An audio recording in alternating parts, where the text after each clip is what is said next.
السلام علیکم، کیسے ہیں آپ سب؟ چینل میں آپ سبھی کا خیر مقدم ہے، امید ہے آپ سبھی خیریت سے ہوں گے۔ تو ناظرین، آج ہم جانیں گے کہ اللہ دولت کسے دیتا ہے اور کیوں دیتا ہے، مولانا طارق مسعود صاحب کے ذریعے سے۔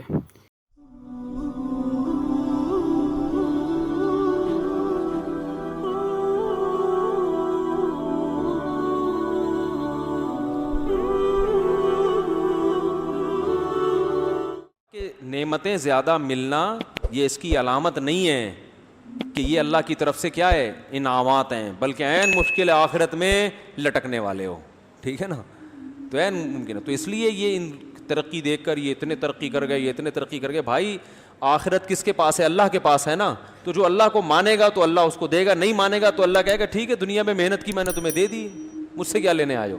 جیسے آپ کسی کمپنی میں، کسی باس کی کمپنی میں جو کام اس نے آپ کے ذمے لگایا وہ آپ کر نہیں رہے، آپ کو اس نے کپڑے سینے کو لگا لی کہ بھائی تم نے صبح سے لے کے شام تک اتنی چڈیاں سینی ہیں، ایک مثال دے رہا ہوں نا، اتنی چڈے بنیان تم نے کیا کرنے ہیں، تیار کرنے، اس کی تمہیں اتنی دہاڑی ملے گی۔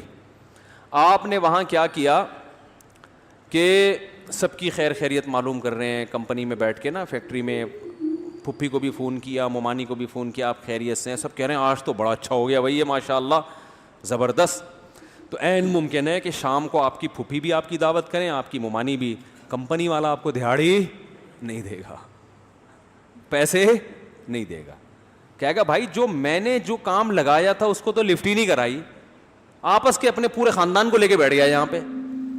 تو کافر کے اندر فالٹ کیا ہے کہ اللہ نے جس کام کے لیے بھیجا ہے اس کو بالکل بھی فوکس نہیں کرتا۔ اللہ نے اپنے آپ کو اپنی پہچان کرانے کے لیے، اپنی فرمانبرداری کے لیے کہ یہ غلط ہے اس کو چھوڑ دو، یہ صحیح ہے اس کو کرو، اور قانون بھی ہمیں ہمارے فائدے کے لیے دیے۔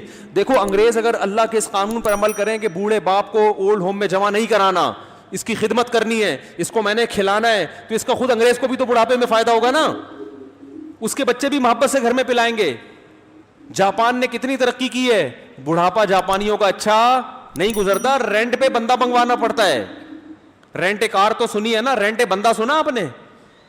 جاپان میں رینٹ بندہ بھی ہے، بہت سے ملکوں میں ہو گیا یہ کہ بوڑھا تنہا ہے، پریشان ہے کہ میرے اولاد تھی نہیں، ایک آدھ بچہ تھا، ملک اور قوم کے مفاد میں نے ایک سے زیادہ پیدا نہیں ہونے دیا۔ یہ ملک میں تو سب سے پہلے انسان ہوتے ہیں نا، تو انسانوں کا مفاد ہی تو ملک کا مفاد ہے۔ اب بوڑھے بیٹھے ہوئے کوئی پوچھنے والا ہی نہیں ہے۔ وہ جو اس کا بیٹا ہے وہ سائنسدان ہے بہت بڑا، وہ سوزوکی کمپنی میں جناب وہ نئی سوزوکی بنا رہا ہے، اور لوگ سوزوکی کمپنی کی تعریف کر رہے ہیں، یار ٹویوٹا کی گاڑی خریدو کیونکہ جاپان کے سائنسدان نے بنائی ہے۔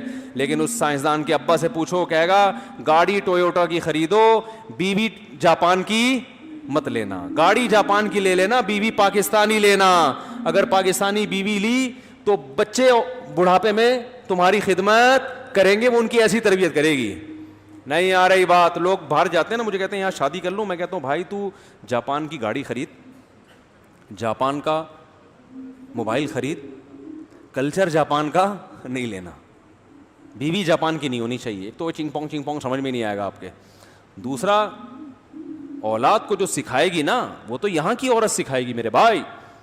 نہیں آ رہی سمجھ میں تو جو جیسے چل رہے ہو چلتے رہو۔ تو آخرت اس کو ملے گی جو آخرت کو مانتا تھا۔ نبی ایک حدیث سنا کے بس بیان ختم کرتا ہوں۔ رسول اللہ صلی اللہ علیہ وسلم سے امی عائشہ نے پوچھا کہ ابو طالب اتنی اسلام کی خدمت کرتے، ابو طالب کے بارے میں حضرت ابراہیم علیہ السلام کے والد کے بارے میں، مجھے بھی ذہن میں کنفیوز ہو رہا ہوں، تو اتنی خدمت کرتے تھے تو کیا وہ جنت میں جائیں گے؟ آپ نے فرمایا انہوں نے کبھی ایک دفعہ بھی یہ نہیں کہا کہ رب لا تخزینی یوم یبعثون، اللہ مجھے آخرت میں رسوا نہ کرنا۔ یعنی وہ جتنے کام انہوں نے کیے اس میں آخرت سامنے نہیں تھی۔ حالانکہ نبی کو سب سے زیادہ سپورٹ ابو طالب نے کیا، حضرت ابو طالب نے۔ ہم ان کے نام کے ساتھ حضرت لگاتے ہیں کہ بھائی نبی کے کیا ہیں، چچا ہیں، لیکن آپ نے فرمایا جنت میں نہیں، کیونکہ یہ سب کچھ انہوں نے آخرت کے لیے نہیں کیا۔ اللہ پر ایمان نہیں، جو جیسے ایمان لانے کا حق ہے توحید والا ایمان، وہ نہیں تھا۔ تو اللہ تو بھائی جب اپنے نبی کے سگے چچا کو نہیں بخش رہا تو گورے کو اس بیس پہ کیوں آخرت میں نجات دے دے گا کہ تم نے ٹرین بنائی اور تم نے اڑنے والے جہاز بنائے اور تم نے جناب اتنے بڑے بڑے ہسپتال بنا دی۔ اللہ نے فرمایا ٹھیک ہے بنائے تھے تو دنیا میں واہ واہ ہو گئی تھی، ماشاءاللہ بھائی لوگوں نے تمہاری گاڑیاں خریدی، پاکستانی، ہم نے پاکستانی گاڑی بھی چلائی ہے، جاپانی بھی۔ جب پاکستانی گاڑی چلاتے تھے تو جگہ زیادہ گھیرتی ہے، شو شاہ زیادہ ہے، اندر سے وہ مزہ چلانے میں نہیں. جب میں نے جاپانی گاڑی لی, میں نے کہا بھائی جاپان کیا ہے, جاپان ہے, حقیقت ہے. لوگ کہتے ہیں نا یار میڈ ان جاپان, بشرطے کہ جاپان ہی میں لکھا گیا ہو میڈ ان جاپان, اس کا کوئی متبادل نہیں ہے. لیکن یہ سب دنیا میں آخرت میں اللہ کہے گا تو نے اتنی اچھی گاڑی بنائی تو تجھے پیسے مل گئے نا, تم نے ترقی کر لی, تمہیں لوگوں نے حوصلہ افزائی کر لی تمہاری, تو میرے لیے تم نے کیا کیا؟ مجھے تو مانتے نہیں تھے کہ میں پیدا, یعنی تمہیں اللہ نے پیدا کیا ہے. اس پہ ان کے یہاں بحث ہوتی ہے کہ اللہ ہے بھی کہ نہیں ہے. کسی گھر میں ابا کے بارے میں بحث ہو رہی ہو کہ ابا ہیں بھی یا نہیں, ہم ابا لیسے ہیں, باپ تو سب سے پہلے ان کو گھر سے نکالے گا, بولے یار تم تو بدبختی کی انتہا پر پہنچ گئے ہو. خدا کی قسم کسی اولاد کو دیکھ کے باپ کا ہونا اتنا یقینی نہیں ہے جتنا مخلوق کو دیکھ کر خالق کا ہونا یقینی ہے.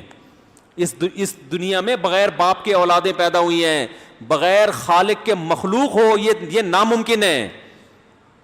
حضرت عیسیٰ بغیر باپ کے پیدا ہو گئے, مگر مخلوق خالق کے بغیر ہو کریٹڈ اور کریٹر نہ ہو, یہ ممکن نہیں ہے. تو اللہ نے اپنے ہونے کے دلائل ماں باپ کے وجود سے زیادہ رکھے ہیں. 2 کرسیاں ترتیب سے لگی ہوئی ہو نا, تو کوئی نہیں کہتا کہ ہوا سے آ کے جڑ گئی ہیں. او بھائی پوری ٹانگیں ترتیب سے جڑ گئیں, گھٹنے ترتیب سے جڑ گئے, اور وہ کروے موو کر رہے ہیں, انگلیاں ترتیب سے جڑ گئیں, اور انگلیوں کے پورے لگ گئے بھائی, آنکھیں ترتیب سے جڑ گئیں اور وہ دیکھ رہی ہیں, ان کے اوپر بھویں بن گئیں, ان کے اوپر پلکیں بن گئی, بال اگ گئے. یہ ساری چیزیں اتفاقی ہوں, اس سے بڑا دنیا میں حماقت والا دعویٰ نہیں ہو سکتا. اس لیے خدا سب سے پہلے ان کو سزا دے گا جنہوں نے اللہ کے وجود کا انکار کیا, چاہے وہ ہنسنے بولنے میں کتنے اچھے ہوں, انسانیت کی خدمت میں کتنے اچھے ہوں. مجھے لوگ کہتے ہیں یار ہم جرمنی گئے, وہاں جتنے اچھے اخلاق ایتھیس کے ہوتے ہیں, جتنی انسانیت کی خدمت ایتھیس کرتے ہیں, اتنی خدمت مذہبی لوگ نہیں کرتے. یہ ان کا تبصرہ ہے. میں ان سے کہتا ہوں نمبر ایک فالٹ آپ میں یہ ہے کہ آپ خدمت کی کوانٹٹی کو دیکھ رہے ہو, کوالٹی کو نہیں دیکھ رہے. اسلام کوالٹی کو فوکس کرتا ہے, کوانٹٹی بعد میں. ایک آدمی محلے میں کسی کی خدمت نہیں کرتا, اپنے ابا کی خدمت کرتا ہے. کوانٹٹی کے اعتبار سے اس کی خدمت کم ہے, حجم کم ہے, لیکن کوالٹی کے اعتبار سے بہت زیادہ خدمت ہوگا, کیونکہ اس کی کر رہا ہے جس کی سب سے پہلے کرنی چاہیے. اور ایک آدمی پورے محلے کو کھانا کھلا رہا ہے, صبح شام ابا کو اڑاؤں میں جمع کیا ہوا ہے اس نے. یہ ابا سے اسی طرح بات کرتا ہے جیسے دوستوں سے, ان کو بھی اتنی روٹیاں دیتا ہے جتنی دوستوں کو. ان کو بھی کہتا ہے لنگر لگایا ہوا ہے, جہاں سب لوگ لنگر میں کھائیں گے ابا آپ بھی کھا لینا آ کے.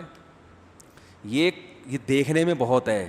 لوگ اس دوسرے آدمی کی تعریف کریں گے بڑا خدمت گزار, پہلے کی تعریف نہیں کریں گے. پہلی کی تعریف مذہب کرے گا, اللہ کرے گا. سمجھ میں نہیں آ رہی بات؟ پہلے کی تعریف کون کرے گا؟ اللہ, جو دلوں کے حالات کو جانتا ہے, جس کو اصل میں پتہ ہے کہ کون خدمت کا زیادہ مستحق ہے. نہیں آ رہی بات؟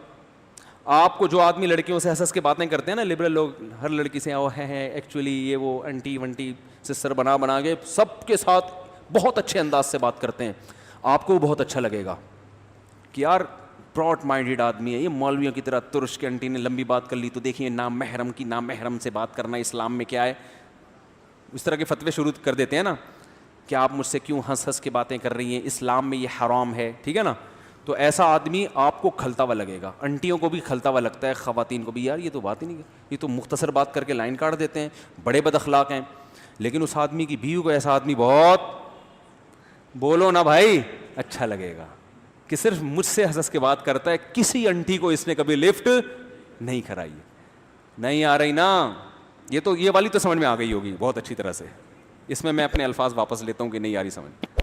اور ایک آدمی سارے محلے کی خواتین سے ہنس کے بات کرتا ہے, سب کہیں گے بہت اچھے اخلاق کا آدمی ہے, خواتین کو عزت دیتا ہے, رسپیکٹ دیتا ہے, بس میں جگہ خالی کر دیتا ہے ان کے لیے, وہ کہیں لے کے جا رہی ہیں سامان تو اٹھا کے ان کے گھر پہنچا دیتا ہے, کہتے ہیں آپ بائک میں میرے ساتھ بیٹھ جائیے پلیز, میں پہنچا دیتا ہوں آپ کو. سب تعریف کریں گے یہ بندہ بہت اچھا ہے. بیوی کہے گی یہ بالکل بھی اچھا نہیں ہے. تو یاد رکھو یہ خود ایک بہت بڑا فالٹ ہے ہمارے اندر کہ ہم اچھا اس کو کہتے ہیں, اس کو پبلک اچھا کہہ رہی ہوتی ہے, غیر مسلموں کو پبلک اچھا کہہ رہی ہے, اللہ اچھا نہیں کہہ رہا. کمپنی اس ایئر ہوسٹس کو اچھا کہے گی جو سب سے ہنس کے بات کرے, اس ایئر ہوسٹس کا شوہر اس اپنی بیوی کو اچھا نہیں کہے گا. کیا کہ یار ہر ایک سے فری ہو جاتی ہے یار, یہ کیا ہو جاتی ہے, ارے تمہارے ذمہ ہے سرو کرنا، چائے پکڑاؤ، نکلو پتلی گلی سے، وہاں بیٹھ گئی اس کے ساتھ ہی. تو کمپنیاں تو ایسی ایئر ہوسٹس سے بہت خوش ہوں گی، کہیں گی ہمیں ایسی ایئر ہوسٹس چاہیے، اور جو حقیقت میں اچھی ہوگی اس کو فوراً جاب سے نکال دیا جائے گا، لیکن اللہ اس کو جنت میں فوراً داخل کرے گا.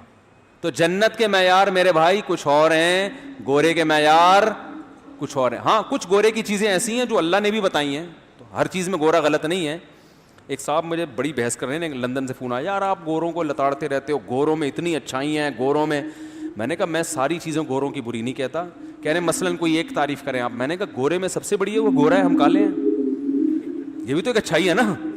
میں کب کہہ رہا ہوں کہ ہر چیز گورے کی بری ہے؟ میں نے کہا وہ گورا ہے، ہم کالے نہیں، تو کم از کم اس کی نسبت تو بہرحال کالے ہیں نا. تو میں نے کہا ایسے گاڈ گفٹڈ کچھ چیزیں ہوتی ہیں جو اللہ نے گوروں کو بھی دے دی، 2-4 اور بھی ہیں اچھی اچھی چیزیں.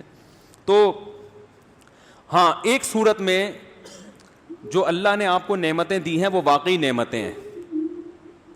یہ وہ جب ہیں کہ ان نعمتوں میں آپ شریعت سے دور نہیں ہو رہے بلکہ شریعت کے قریب ہو رہے ہیں. جیسے حضرت عثمان غنی کو اللہ نے مال دیا.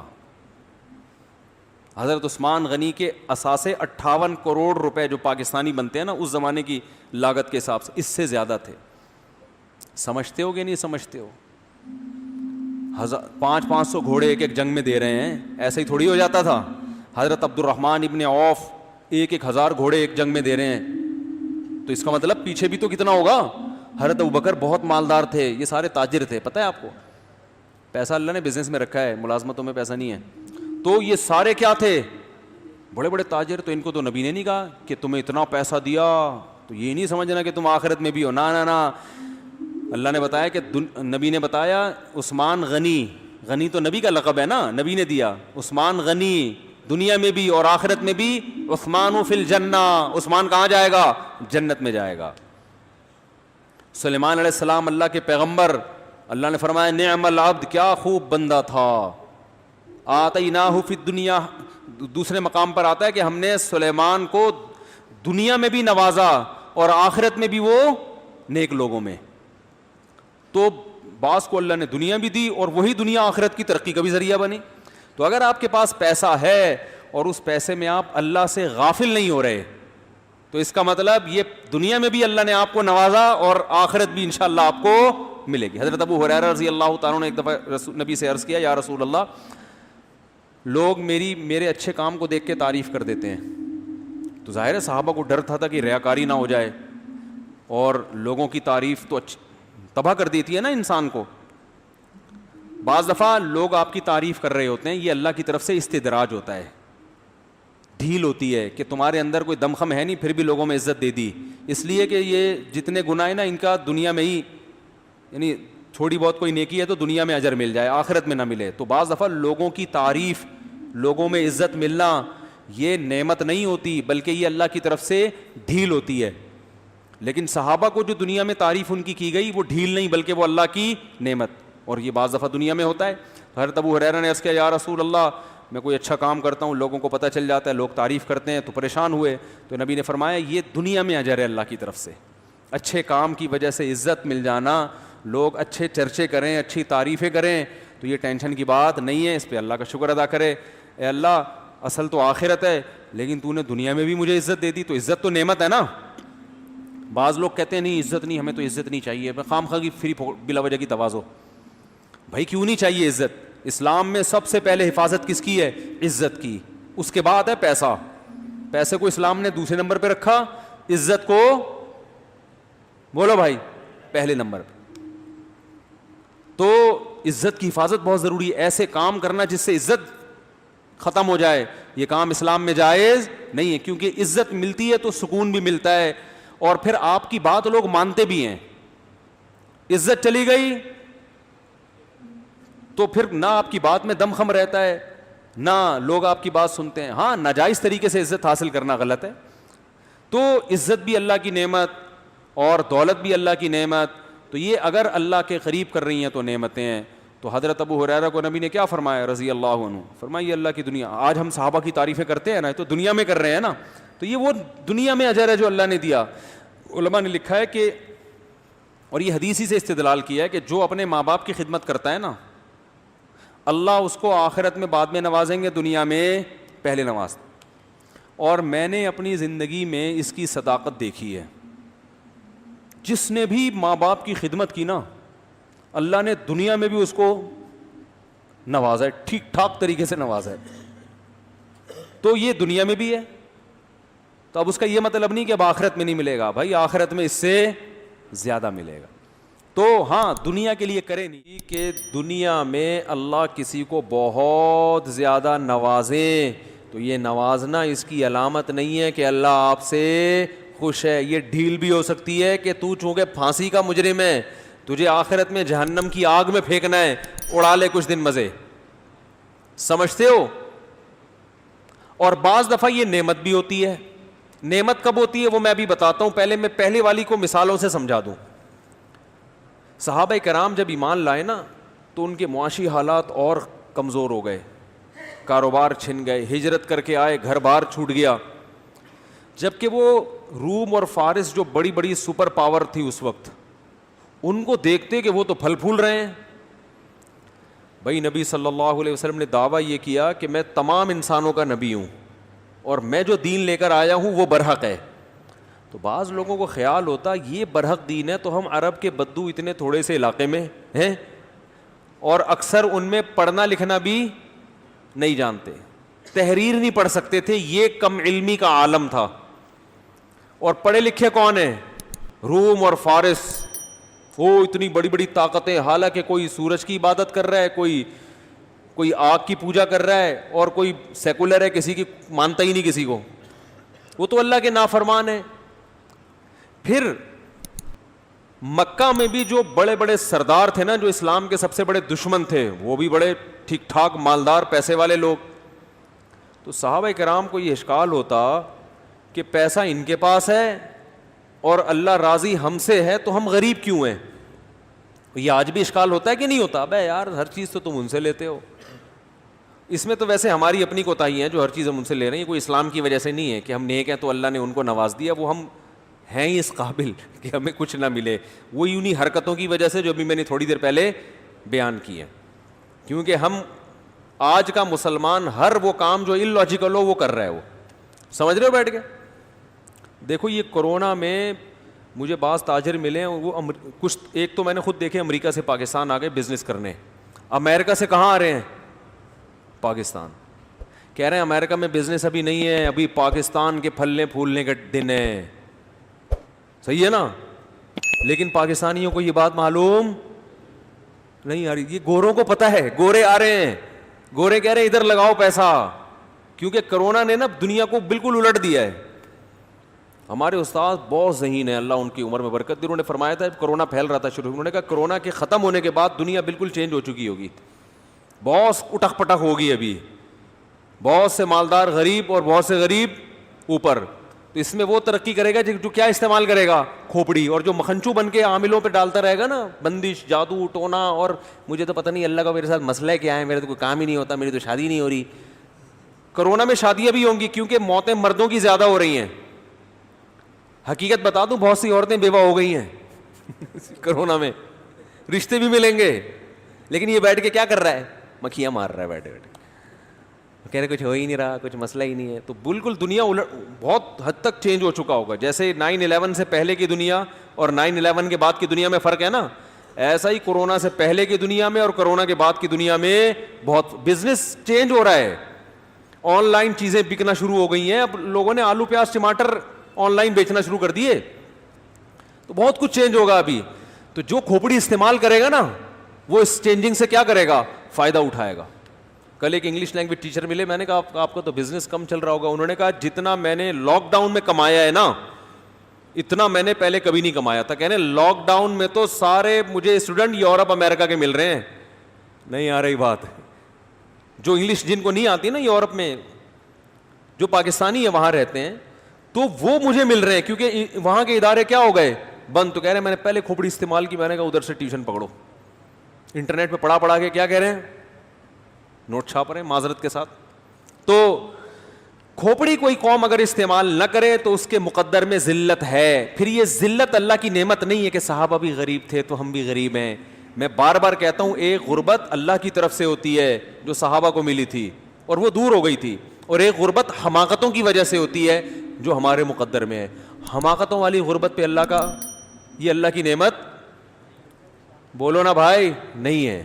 آپ پڑے ہوئے گھر میں کچھ کرتے ہی نہیں ہیں, ہلتے ہی نہیں ہیں, کھانے کو ترس گئے, فاقے پڑنا شروع ہو گئے, نہ ملازمت کر رہے ہو نہ کوئی دماغ استعمال کر رہے ہو, سستی کاہلی کی وجہ سے ہر وقت منہ میں گٹکا رہتا ہے آپ کے, پھر آپ غریب ہو گئے اور گھر میں اب چولہا نہیں جل رہا آپ کے, تو آپ کو نبی صلی اللہ علیہ وسلم کے گھر میں بھی 40 دن چولہا نہیں جلتا تھا, صحابہ میں بھی ایسے لوگ تھے تو بھوک سے بے ہوش ہو جایا کرتے تھے, تو میرے تو منہ میں پھر بھی گٹکا ہے, ٹھیک ہے نا.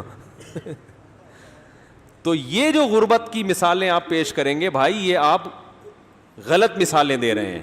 یہ حماقت اور سستی اور کاہلی کی وجہ سے ہے, سمجھ رہے ہو, یہ سستی اور کاہلی کی وجہ سے ہے. تو ہم جو ترقی میں اس وقت مسلمان پیچھے ہیں نا, اس کی وجہ تو یہ نہیں کہ کوئی اسلام میں ہم نے بہت عمل کیا تو اللہ نے کہا تمہیں دنیا نہیں دوں گا آخرت دوں گا, اس کی وجہ تو ہماری اپنی نالائقی ہے. لیکن اصول یہ ہے کہ بعض دفعہ انسان محنت کرتا ہے پھر بھی نہیں ملتا, بعض دفعہ ایسے بھی ہوتا ہے, گوروں میں بھی ہر ایک کو تھوڑی ملتا ہے. لیکن اگر مل بھی جائے تو محض ملنا اس کی علامت نہیں ہے کہ اللہ آپ سے خوش ہے. نافرمانوں کو بھی اللہ بہت زیادہ نواز دیتا ہے, اور فرما برداروں کو اللہ تعالیٰ بعض دفعہ ایسا ہوتا ہے کہ وہ تنگ زندگی عطا کرتا ہے. تنگ زندگی کی مراد یعنی غربت والی زندگی. تو صحابہ کرام کو یہ اشکال ہوتا تھا تو کہ بھئی روم اور فارس تو اتنے ترقی کر رہے ہیں, ان کے بادشاہوں کے تاج ہیرے جواہرات کے ہوا کرتے تھے, تخت بڑے خوبصورت ہوا کرتے تھے. صحابہ جاتے تھے نا تو دیکھتے تھے بھئی یہ ترقی تو ان کے پاس ہے. تو اللہ نے کیا فرمایا سورہ زخرف میں, وَلَوْلَا أَن يَكُونَ النَّاسُ أُمَّةً وَاحِدَةً لَجَعَلْنَا لِمَن يَكْفُرُ بِالرَّحْمَنِ لِبُيُوتِهِمْ سُقُفًا مِّن فِضَّةٍ وَمَعَارِجَ عَلَيْهَا يَظْهَرُونَ وَلِبُيُوتِهِمْ أَبْوَابًا وَسُرُرًا عَلَيْهَا يَتَّكِئُونَ وَالزُّخْرُفًا. فرمایا کہ کافر کا آخرت میں کوئی حصہ نہیں ہے. جو ہمیں نہیں مانتے نا, دیکھو گورا کتنا ہی اچھا ہے, قوم کے لیے ہے نا, اللہ کے لیے بولو نا, اللہ کے لیے اچھا نہیں ہے. اس نے اچھائی کی ڈیفینیشن چینج کر دی. اچھائی کی ڈیفینیشن یہ, جس کو میں اچھا کہوں گا وہ اچھا, جس کو اللہ اچھا کہے گا وہ اللہ نہیں ہوتا. انہوں نے کہا اولڈ ہاؤس میں ماں باپ کو جمع کرا دینا اچھا عمل ہے, کہتے ہیں نا تبھی تو کرتے ہیں. میں اپنے باپ کو نہیں پالوں گا, میں اپنی ماں کو نہیں پالوں گا, تو کرا دیا انہوں نے جمع. کوئی اگر وہاں اولڈ ہوم میں اپنے ابا کو جمع کرا دے تو گورے اس کو کہتے ہیں برا آدمی, گندا آدمی, چھی چھی چھی, شرم نہیں آتی ہیں. ہمارے ہاں کوئی اپنے ابا کو عیدی سینٹر میں جمع کرا کے آ جائے کہ ابا چونکہ 60 سال کے ہو گئے تھے, میں نے ڈیٹ آف برتھ سے اندازہ لگایا 60 سال کے ہو گئے ہیں, تو فوراً عیدی سینٹر میں ان کو, ویسے تو ہمارے یہاں کے عیدی سینٹر اس قابل ہیں بھی نہیں کہ جمع کرایا جائے, ان کا اولڈ ہوم میں اور ہمارے میں بڑا فرق ہے. لیکن چلو بہت اچھا اولڈ ہوم تھا, جمع کرا دیا. لوگ تانے نہیں دیں گے, ابھی تو شرم نہیں آتی یار, تو کیا کر رہا ہے یار, اپنے باپ کے ساتھ کوئی ایسے کرتا ہے, ماں کے ساتھ کوئی ایسے کرتا ہے. تو ہمارے ہاں اچھائی کا معیار کچھ اور ہے, ان کے ہاں اچھائی کا معیار بولو بھائی کچھ اور. ان کے ہاں شراب پینے والا برا نہیں ہے, ان کے ہاں زنا کرنے والا برا نہیں ہے. تو اللہ اس وجہ سے ان کو لفٹ نہیں کرائے گا قیامت کے دن, ٹھیک ہے نا. اللہ کہے گا تم نے تو جو چیزیں مجھے بری لگتی تھیں ان کو برائی کی فہرست سے نکال کے اچھائی اور برائی کا کرائٹیریا ہی چینج کر دیا تم نے, تو تم تو بہت بڑے مجرم ہو. اللہ نے فرمایا ولا تقربوا الزنا, زنا کے قریب بھی مت پھٹکو, انہ کان فاحشہ, بہت بڑی بے حیائی ہے, وساء سبیلا, اپنی خواہش کو پورا کرنے کا بہت ہی گندا راستہ ہے. سا کا مطلب گندا نہیں ہوتا, سا کا مطلب یہ ہوتا ہے کہ جیسے آپ کو تعجب ہو رہا ہے, اتنا گندا گویا اللہ کہہ رہے ہیں مجھے بھی تعجب ہو رہا ہے کہ تو کر کیسے لیتا ہے یہ کام, اتنا برا عمل. اس کلچر میں, ان کے کلچر میں برا سمجھا جاتا ہے نہیں, برا سمجھا جاتا. اس لیے وہ اتنے برے ہو کے بھی اچھے ہیں, اور ہم زنا سے بچتے ہیں, ہم شراب سے بچتے ہیں, ہم اپنے ابا کو گھر میں ٹی بی بھی ہو جائے نا تو دور نہیں بھاگتے اس سے, کورونا بھی ہو جائے تو گھر چھوڑ کے نہیں بھاگتے. ہم کہہ رہے یار ایس او پیز پر عمل کروں گا گھر سے باہر, یہ نہیں کہ ابا کو کورونا ہو تو میں گھر چھوڑ کے بھاگ جاؤں. مفتی صاحب نے بھی کہا تھا گھر سے باہر ایس او پیز ہے, گھر میں ابا کو کورونا ہو جائے تو بھاگنے کی ضرورت نہیں ہے, توکل کرو وہاں پہ. تو ہم جناب ابا کو گھر میں رکھ رہے ہیں, بیوی کو ساری زندگی کما کے کھلا رہے ہیں, کھلاتے کہ نہیں کھلاتے, اور ادھر وہ انڈے والا برگر بھی کھائیں گے تو بیگم سے کہیں گے انڈے والا تم اپنے پیسوں سے برگر اور میں اپنے پیسوں سے. ہم زنگر بھی اپنے پیسوں سے کھلا رہے ہیں بیگم کو اور وہ بھی کھا رہی ہے اور ایسی ڈھٹائی سے کھا رہی ہے جیسے وہ یعنی وہ بھی سمجھتی ہے میرا حق ہے. لا بھائی تیرے کو کب سے بولا میں زنگر والا برگر لے کر, ابھی تک لایا نہیں, میں انتظار کر رہی ہوں. بلکہ وہ اس پہ نہیں کہ خود وہاں کیوں کھا لیا اور میرے لیے پیکنگ میں لے کر آ رہے ہو, اس پہ پھڈے ہو رہے ہیں کہ مجھے بھی اپنے ساتھ ہوٹل لے کے کیوں نہیں گئے یا گھر میں لا کے میرے ساتھ کیوں نہیں کھایا.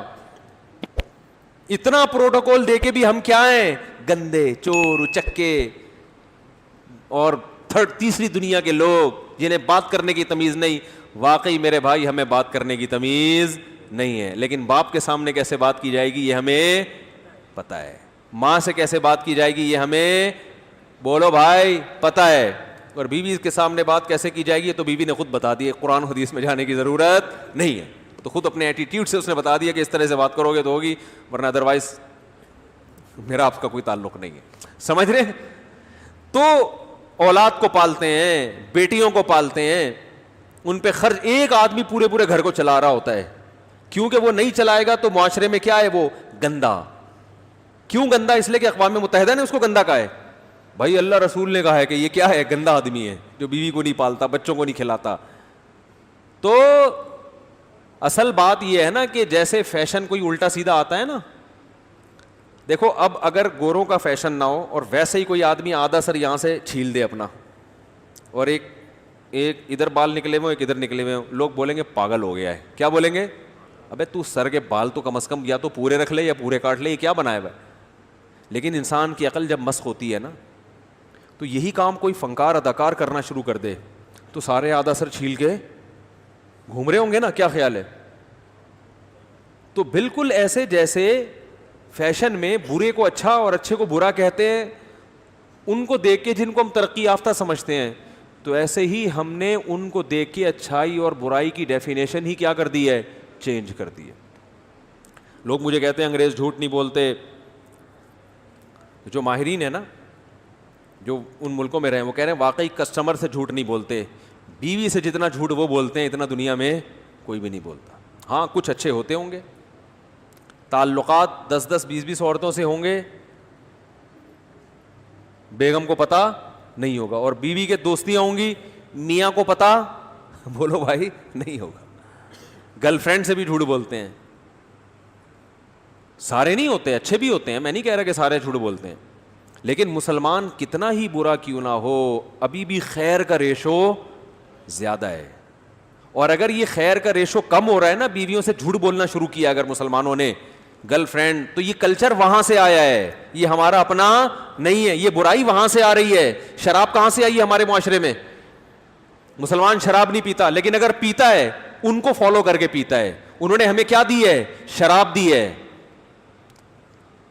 ہماری عورتیں پاک دامن حیا والی ہوتی ہیں, انہیں پتا ہے کہ میری طرف دیکھنے کی پرمیشن صرف میرے شوہر کو ہے, اپنے شوہر سے وفا کرتی ہیں.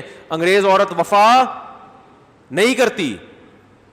تو اب اگر ہمارے ہاں بے وفا عورتیں پیدا ہو رہی ہیں تو یہ مولویوں نے نہیں بنائی ہیں, اسلام نے نہیں. یہ کہاں سے کلچر آ رہا ہے؟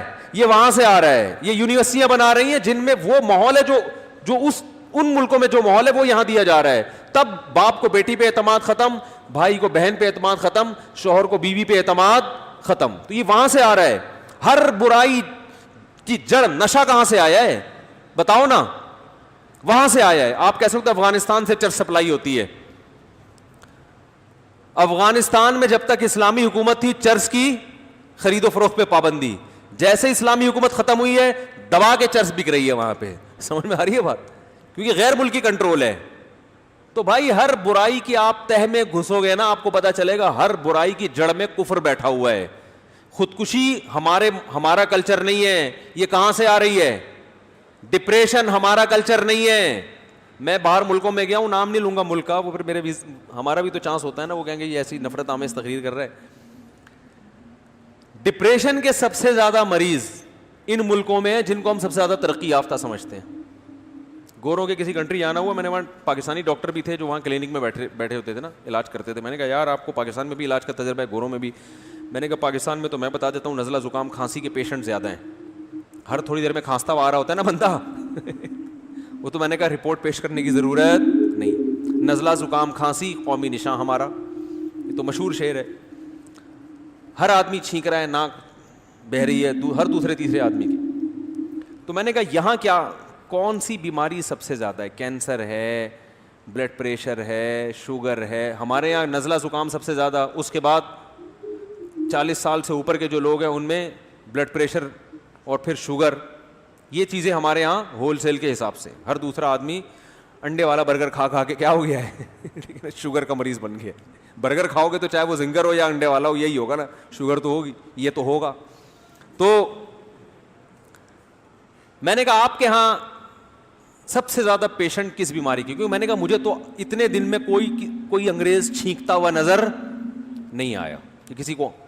وہ تو اتنے ہیں کہ ہم اگر چھینک لیں نا تو شاید 6 کلومیٹر دور بھاگ جائیں. ہو کہ یار یہ بیماری لے کے آ رہا ہے. آسٹریلیا جب میں اترا نا تو جوتے بھی صاف کروائے ان لوگوں نے کہ دوسرے ملک کی مٹی ہمارے ملک میں لے کر نہیں آؤ, کوئی پتہ نہیں اس میں جراثیم ہو. اتنا صاف رکھتے ہیں اپنے کنٹری کو. وہ تو شکر ہے نہلایا نہیں ان کو, انہوں نے ہم کو لے جا کے عزت کا خیال کیا تھوڑا سا, ورنہ نہلا دھلا کے چلو اب ہمارے ملک میں انٹری کرو. جوتے صاف کرواتے ہیں, مٹی تو نہیں لگی ہوئی, اتنے نیٹ کلین, کو بیماری نہیں ہے. تو میں نے کہا یہاں سب سے زیادہ بیماری کون سی؟ انہوں نے کہا ہر دوسرا آدمی اسٹریس اور ڈپریشن کا مریض ہے. ڈاکٹر کے پاس ہم آئیں گے, ڈاکٹر صاحب گلا خراب ہے, نزلہ ہے, سر میں درد ہو رہا ہے, نزلہ جم گیا ہے, ٹھیک ہے نا. حکیم کے پاس جائیں گے تو کہے گا اس تو خدوس کھاؤ, سر سے جمع ہوا نزلہ نکالے گی. اور ڈاکٹر کے پاس جاؤ گے تو وہ کوئی اینٹی الرجی لکھ کے دے دے گا. تو انہوں نے بتایا یہاں سب سے زیادہ اسٹریس اور ڈپریشن, ذہنی تناؤ, ذہنی کھچاؤ. ابے کیوں ہے تمہیں ذہنی تناؤ؟ تمہیں تو روزگار نہ ہو تو $3000 تو تمہاری گورنمنٹ تمہیں دیتی ہے. یہاں سے پاکستانی وہاں جا کے باقاعدہ آرڈر پہ بے روزگار ہوئے ہیں, دعائیں مانگی اللہ میں روزگار نہ ملے. سمجھ آ رہی ہے؟ ایسے ایسے ہٹے کٹے پاکستانیوں کو ہم نے وہاں دیکھا جو گھنے بن کے رہ رہے ہیں کہ ہم تو غریب ہیں, ہمیں تو کچھ آتے نہیں, اور یہاں پیسے کما کما کے بھیج رہے ہیں. وہاں کام ان کا کیا ہے؟ کام یہ کہ ہمارا کوئی کام نہیں ہے, کیونکہ اگر یہ شو کر دیا کوئی کام ہے تو اتنے پیسے نہیں ملیں گے. ہانگ کانگ میں بھی ایسا ہی ہے, بہت سے پاکستانی گھنے بن کے کیا کر رہے ہیں وہاں, پیڑے کھا رہے ہیں بیٹھ کے, یہ شو کر ہم تو غریب ہیں, اور ان کو پتا ہے اگر ہم نے یہ شو کیا کہ ہم غریب نہیں ہیں تو سارے الاؤنس مل جائیں گے, تو بڑے گھنے بنے ہوئے ہیں وہاں جا کے وہ, لیکن خوش ہیں. اللہ کا بڑا فضل ہے الحمدللہ, اللہ نے اب تک روزگار عطا نہیں کیا. تو میں ان سے کہتا ہوں بھائی ان کے پاس ٹینشن کے لیے ہے کیا؟ نائٹ کلب یہ جا سکتے ہیں, ان کو پکڑے جانے کا خطرہ بھی نہیں ہوتا. ہمارا کوئی نائٹ کلب بھی جائے گا تو 100 دفعہ دائیں بائیں دیکھ رہا ہوگا, کوئی جاننے والا نہ مل جائے. 10 مسائل ہوتے ہیں نا اس کے, پھر اللہ کا بھی خوف ہوگا, کانپ بھی رہا ہوگا. مسلمان تو گناہ کرتے ہوئے کچھ نہ کچھ کانپتا بھی ہے, یار غلط کر رہا ہوں, عذاب نہ آ جائے, قوم لوط پہ آیا تھا عذاب, فلاں پہ آیا تھا, رزق نہ چھن جائے. گورے کو تو یہ ٹینشن ہے ہی نہیں, نہ اخلاقی پابندی, نہ مذہب کی پابندی, نہ گورنمنٹ کی پابندی, اور فری میں الاؤنس بھی مل رہا ہے. صحتیں ایسی ہیں کہ 60 سال ریٹائرمنٹ کی عمر اب نہیں ہے, اب تو بڑھا دی ہے, 80 سال کر دی ہے. 60 سال میں بندہ بوڑھا ہی نہیں ہو رہا. ابے بھائی تمہارے تو کلینک بند ہو جانے چاہیے, کوئی ٹینشن کی وجہ نہیں ہے, لیکن اسٹریس کے سب سے زیادہ مریض. اور ہمارے یہاں 20 ٹینشنیں ہیں. وہ میں نے بتایا تھا نا, ایک دوبارہ چٹکلا سنا دوں, بڑا دلچسپ تھا, جو جس چیز میں مزہ آتا ہے میں 6 دفعہ کم از کم لازمی سناتا ہوں اس کو. وہ کسی نے کہا کہ جاپانیوں کو نا تازہ مچھلی کھانے کا بہت شوق ہے. سنا ہے نا یہ جاپانیوں کو, اور وہاں لوگ کھاتے ہیں تھائی لینڈ وغیرہ میں تازہ مچھلی. ہم نے بھی وہاں جا کے سمندر کی نا لائیو بالکل, انہوں نے کہا یہ مچھلی ہے, یہ والی نکال کے دیتے ہیں. وہ سمندر کے اوپر ہی ہوٹل بنائے ہوئے انہوں نے. تو اب تازہ مچھلی کے لیے ظاہر ہے لانچیں جائیں گی, شہر میں لے کر آئیں گی, تو وہ اس وقت تک کیا ہو جاتی تھیں, باسی. انہوں نے کہا بالکل تازہ. تو پھر انہوں نے برف خانے بنائے لانچوں میں, وہی ادھر سے پکڑتے ہی برف خانے میں ڈال دو. لیکن جاپانیوں کو برف والی مچھلی کا ذائقہ بھی اچھا, فروزن مچھلی ہے ظاہر ہے وہ تھوڑا سا ٹیسٹ چینج ہو جاتا ہے. انہوں نے کہا نہیں, بالکل لائیو اور لائیو. تو جیسے میرا بیان کبھی لائیو و لائیو ہوتا ہے, کبھی تھوڑا سا باسی ہو چکا ہوتا ہے وہ, ٹھیک ہے نا. تو اب کیا ہوا ہے کہ جی وہاں لانچوں نے تالابوں کا انتظام کیا گھروں کے وہ ہوٹلوں کے اندر, کہ ان میں لا کے مچھلی کو ڈال دیا جائے. اب ظاہر ہے مچھلی اس میں نیچرل ماحول تو نہیں، سست ہو جاتی تھی نا بھائی، وہیں خوراک مل رہی ہے اس کو، اس کی چلت پھرت کیا ہو گئی، کم ہو گئی. تو جو اس میں ایکٹیونیس تھی، جو اس میں چستی تھی، جس کی وجہ سے گوشت میں ٹیسٹ آتا تھا، وہ چستی کیا ہو گئی، ختم. تو یہ حربہ بھی کیا ہو گیا، ناکام ہو گیا. لیکن جاپان بہرحال کیا ہے، جاپان ہے. وہ ایسے تھوڑی ہم ہوتے ہیں نا، ہم پتہ کیا کہتے ہیں، یقیناً کسی نے بندش کی ہے. کیونکہ بھائی اس کے بعد بھی اگر میرا کسٹمر میری شاپ پہ نہیں بیٹھ رہا، اس کا مطلب ہے کہ مجھ پہ کسی نے بندش لگائی ہے. لیکن وہ جاپانی تھا، وہ روحانی ٹوپی ڈراموں کو نہیں مانتا، وہ ٹوپی ڈرامے نہیں مانتا. یہ اس نے کہا کہیں نہ کہیں کوئی فالٹ ہے، جو کسٹمر کھانا نہیں کھا رہا نا، شوق سے نہیں کھا رہا. بعض دفعہ کسٹمر بتاتے نہیں ہیں لیکن وہ ٹیسٹ نہیں آ رہا ہوتا. کسٹمر یہ تھوڑی بولے گا کہ باسی ہے، وہ کہے گا تمہارے سامنے تو نکالی ہے، باسی کہاں سے ہو گئی، ٹیسٹ نہیں آ رہا. تو انہوں نے کہا یار یہ کیا بات ہے، جب سمندر سے شکار کر کے کھاتے ہیں تو کسٹمر کھاتا ہے، جب یہاں لا کے کھلا رہے ہیں تو کسٹمر نہیں کھا رہا، تو یہ کسی نے بندش نہیں کی ہے، کوئی فالٹ ہے. تو انہوں نے سارے جاپان کے جو بڑے بڑے ماہرین بیٹھ گئے، انہوں نے کہا فالٹ یہ ہے کہ اس کی جو موومنٹ ہے نا سمندر کے اندر، جتنی اسپیڈ سے یہ یوں ہی چلتی ہے، یہاں پر نہیں. اس کی وہی اسپیڈ ہونی چاہیے جو ویمن رائٹس والی خاتون نے جس اسپیڈ سے بچوں کو مارا تھا، خواتین کو مارا تھا، تو وہی اسپیڈ اس کی کہاں ہونی چاہیے، تالاب میں ہونی چاہیے. تو اس کے لیے انہوں نے کیا کیا کہ ایک شارک لا کے، شارک مچھی تو مارتی ہے نا، شکار کرتی ہے مچھلیوں کا، وہ لا کے تالاب میں، پانی کے ٹینک میں، تالاب میں چھوڑ دی. اب مچھلیاں اپنے آپ کو بچانے کے لیے یہ ادھر سے ادھر، ادھر سے ادھر، ادھر سے ادھر. اس کا فائدہ یہ ہوا کہ سلم اور اسمارٹنیس جو ہے نا ان کی وہ برقرار رہی، فیٹ پیدا نہیں ہوا. تو کسی نے کہا اگر آپ بھی چاہتے ہیں کہ آپ ایکٹیو رہیں تو گھر میں ایک عدد شارک بیوی کی شکل میں بولو بھائی رکھیں. تو جب یہ لطیفہ میں نے پڑھا نا، میں نے کہا جس کے ٹینک میں ایک مچھلی اور 3 شارکوں یا 4 شارکوں، بھائی ٹینک میں انہوں نے سینکڑوں مچھلیاں رکھی، ایک شارک کہ تنگ کرنے کے لیے ایک ہی کیا ہے، کافی ہے. تو سوچو کہ اگر وہ 4 شارک رکھیں اور ایک مچھلی ہو، وہ مچھلی کیسی ماشاءاللہ اسٹرانگ ہوگی، آپ خود اندازہ لگا اس کا کیا ٹیسٹ ہوگا اور کیا صحت ہوگی اس کی، ہے کہ نہیں ہے. تو یہ نسخہ ہے صحت مند رہنے کا. اگر آپ چاہتے ہیں آپ میں کولیسٹرول بالکل بھی، یعنی آپ پیدا کرنا چاہیں تو بھی پیدا نہ ہو، آپ پٹھان ہوٹل کے پراٹھے کھا کے بھی کولیسٹرول پیدا. میں پٹھان ہوٹل کے پراٹھے کھاتا ہوں لیکن الحمدللہ مجھے کولیسٹرول نہیں ہے.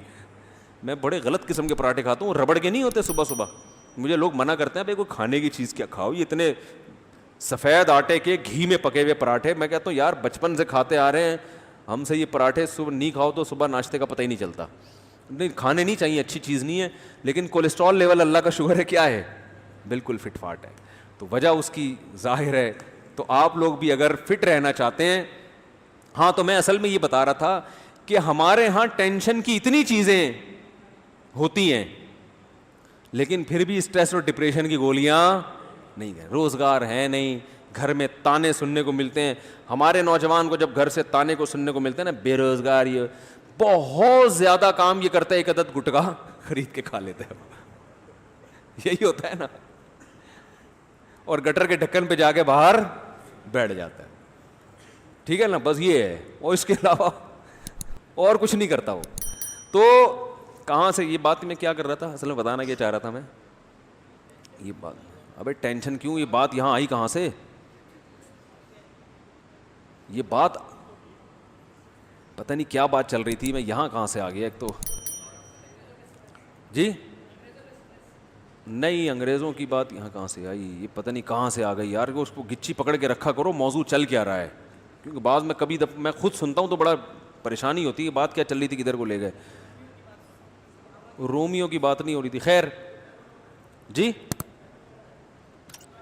ہاں. تو اللہ کی نعمتوں پر بات چل رہی تھی. اب خیر تو آج کے لیے بس اتنا ہی. ویڈیو میں آخر تک بنے رہنے کے لیے آپ سبھی کا بہت بہت شکریہ. السلام علیکم.